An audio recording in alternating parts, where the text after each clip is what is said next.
మద్యం కుంభకోణంతో నాకు సంబంధం లేదు. నా కుటుంబ సభ్యులను ఇద్దరిని మద్యం వల్ల కోల్పోయాను. అలాంటి నేను మద్యం వ్యాపారానికి దూరం. దానివల్ల వచ్చే ఆదాయానికి కక్కుర్తి పడతానని పెద్ద పెద్ద కబుర్లు చెప్పారు వైసీపీ మాజీ ఎమ్మెల్యే చెవిరెడ్డి భాస్కర్ రెడ్డి. అయితే చెవిరెడ్డికి షాక్ కలిగించే వీడియోలు రిలీజ్ చేసి మద్యం కుంభకోణంలో ఆయన అనునాయులదే కీలక పాత్ర అని అంటున్నారు సిట్ అధికారులు. తాజాగా చెవిరెడ్డి సన్నిహితుడు అయిన వెంకటేష్ నాయుడు విజువల్స్ బయటకు రావడంతో లిక్కర్ స్కామ్లో వారి పాత్రపై అనుమానాలకు ఊతమిస్తున్నాయి. సదరు వీడియోలతో చెవిరెడ్డితో పాటు మాజీ సీఎం జగన్ సైతం కేసుల్లో గట్టిగా ఇరుక్కోవడం ఖాయమంటున్నారు. అసలు ఆ కేసులో ఏం జరుగుతుంది?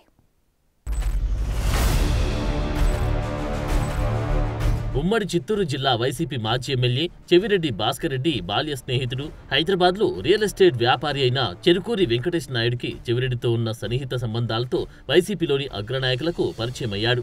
వెంకటేష్ నాయుడు మద్యం స్కామ్లు కీలక సూత్రధారి అని సిట్ నిర్ధారించింది. అతన్ని ఏపీ లిక్కర్ స్కామ్లో అరెస్టు చేసిన సిట్ A34 నిందితుడిగా చేర్చింది.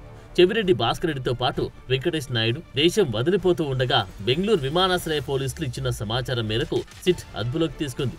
అరెస్టు చేసినప్పటి నుంచి చెవిరెడ్డి శుభాషితాలు చెప్తున్నారు. మద్యం అంటే గిట్టదు, మద్యం కేసులో తమకు సంబంధం లేదని అంటున్నారు. ఒక్కోసారి బెదిరింపులు, ఒక్కోసారి బేలగా మాట్లాడుతున్నారు. ఇటీవల కూడా ఇదే విషయాన్ని ఏసీబీ కోర్టుకు హాజరైనప్పుడు కూడా లిక్కర్ అంటే తనకు ఎలర్జీ అన్నట్లు శుద్ధ పూసలా మాట్లాడారు. నన్ను అరెస్ట్ చేసిన దానికి భయం లేదు, అరెస్ట్ చేసినందుకు బాధ లేదు. నన్ను మద్యం కేసులో వాళ్ళందరికీ తెలుసు. కానిపాకులని ప్రమాణం చేస్తే నాకు సంబంధం లేదని ఒక చిట్టు అధికారి వచ్చి భాస్కర్ రెడ్డికి మా విచారణలో మద్యం కేసులో సంబంధం ఉందని చెప్పండి. అన్యాయం ఇది. వైసీపీతో పాటు బీఆర్ఎస్ కు అత్యంత ఆప్తుడిగా పనిచేసిన చెవిరెడ్డి భాస్కర్ రెడ్డి గత ఎన్నికల సమయంలో ఆ పార్టీలకు తన సొంత టీంలతో సర్వేలు కూడా చేయించారు.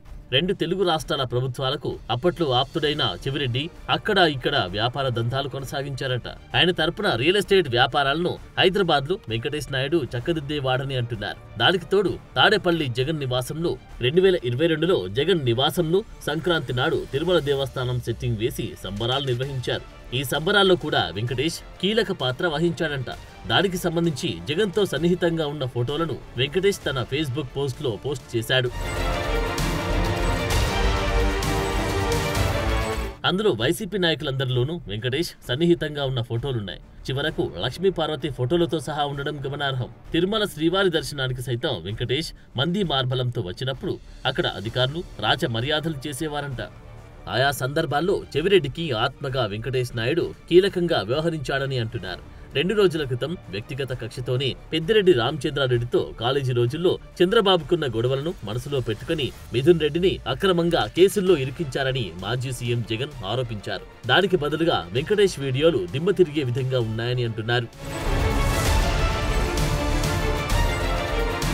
ముఖ్యంగా జగన్ లండన్ పర్యటనలో వెంకటేష్ నాయుడు ఆయనను అక్కడ కలుసుకున్నట్లు కూడా ఫోటోలు బహిర్గతమయ్యాయి. ఆ సమయంలో జగన్ ఆర్థిక వ్యవహారాలను వెంకటేష్ టీం పర్యవేక్షించారని అంటున్నారు. దీనికి తోడు తన ఇంటినే మద్యం డబ్బుంచడానికి డెన్గా ఉంచారని ఆరోపణలు వెలుగు చూస్తున్నాయి. అయితే ఎన్నికల కమిషన్ నోటిఫికేషన్లో నంద్యాల వెంకటేష్ నాయుడు అడ్రస్ చూపించింది. మిగతా ఎక్కడా కనిపించడం లేదు. మొత్తం మీద చెవిరెడ్డితో పాటు వైసీపీ నాయకులకు దిమ్మ తిరిగే విధంగా వెంకటేష్ వీడియోలు బహిర్గతమవుతూ ఉండడం కలకలం రేపుతోంది. ఏపీ వైసీపీ నాయకులకే కాదు, తెలంగాణ బీఆర్ఎస్ నాయకులతో కూడా వెంకటేష్ నాయుడు సన్నిహిత సంబంధాలు కలిగి ఉన్నాడంటున్నారు. బీఆర్ఎస్ వర్కింగ్ ప్రెసిడెంట్ కేటీఆర్ కు సంబంధించి జాతీయ పత్రికలో సైతం వెంకటేష్ నాయుడు 10 లక్షల వ్యయంతో యాడ్ వేశాడు. దీంతో పాటు రెగ్యులర్ గా కేటీఆర్ తో టచ్ లో ఉండడమే కాకుండా చెవిరెడ్డి సర్వే బృందానికి తెలంగాణ, ఏపీలో అవసరమైన నిధుల వ్యవహారం చూసేవాడని సిట్ దర్యాప్తులో బయటపడిందట. మొత్తం మీద మద్యం స్కామ్ లో తనను కుట్రతో ఇరికించారని చెబుతున్న చెవిరెడ్డికి షాక్ తగిలేలా వెంకటేష్ నాయుడు వీడియోలు బయటకు రావడం ఇప్పుడు సంచలనంగా మారింది. మరి దీనిపై చెవిరెడ్డి పత్తితి కబుర్లు ఏం చెబుతారో చూడాలి.